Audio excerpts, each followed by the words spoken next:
Klodian Braho është një nga emrat më të njohur të prokurorisë së posaçme, i lidhur drejt për drejt me hetimet më të ndjeshme të korrupsionit në nivele të larta. Për disa vite ai ka drejtuar sektorin e antikorrupsionit në SPAK, duke qenë prokurori përgjegjës për dosje që përfshin ish zyrtar të lartë, ministra, ish prokuror të përgjithshëm dhe figura të rëndësishme të politikës shqiptare.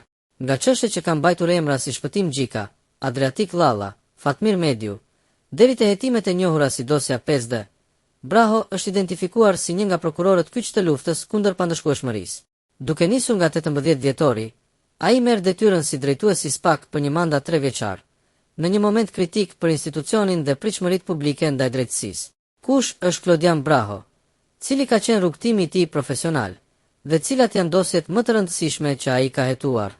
Çfarë profili përfaqëson zëvendësuesi i Altin Dumanit dhe çfarë sinjali jep ky emërim për të ardhmen e SPAK? Klodian Braho ka lindur më 20 e një korrik 1982 në Skrapar. Karriera e tij në sistemin e drejtësisë nis pas përfundimit të studimeve në Fakultetin e Drejtësisë 2000-2004 dhe më pas shkollën e magjistraturës. Ai u emërua prokuror më 14 nëntor 2007, duke filluar kështu një rrugtim të gjatë profesional, që e ka çuar në një nga pozicionet më të rëndësishme të sistemit të drejtësisë shqiptare.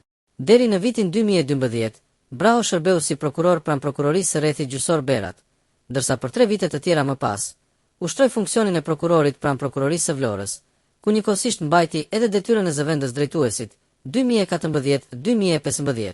Në prokurorinë e Vlorës pikati me një dosje të bujshme. Ajo ndaj ish kryebashkiakut Shpëtim Gjika.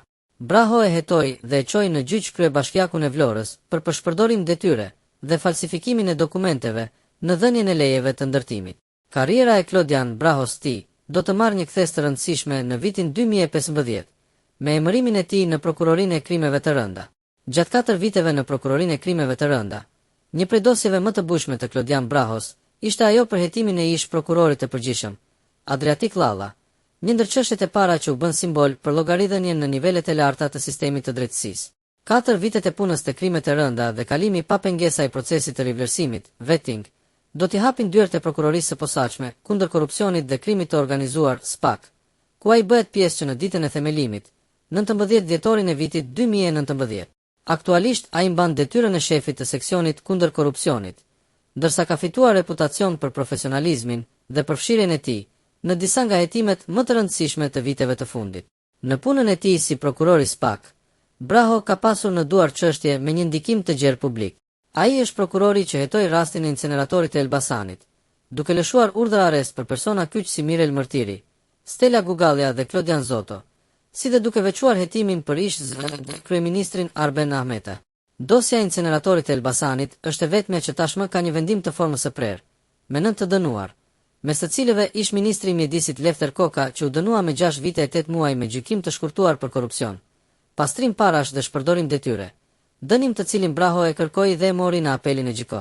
Po ashtu, prokurori Braho ka udhëhequr hetimin e dosjes 5D, ku në gjyq përfunduan ish drejtor të Bashkisë së Tiranës. Një tjetër çështje e rëndësishme e ndjekur prej tij është dosja Toyota Auris, e cila përfshin disa fraksione hetimore dhe persona të drejtësisë. Braho është gjithashtu pjesë e grupit të prokurorëve që kanë firmosur dosjen ndaj ish ministrit të mbrojtjes Fatmir Mediu, i cili ndodhet në proces gjyqësor për shpërdorim detyre në lidhje me masakrën e Gërdecit. Braho konsiderohet si një nga prokurorët me një eksperiencë të gjerë në hetimin e korrupsionit dhe krimit të organizuar.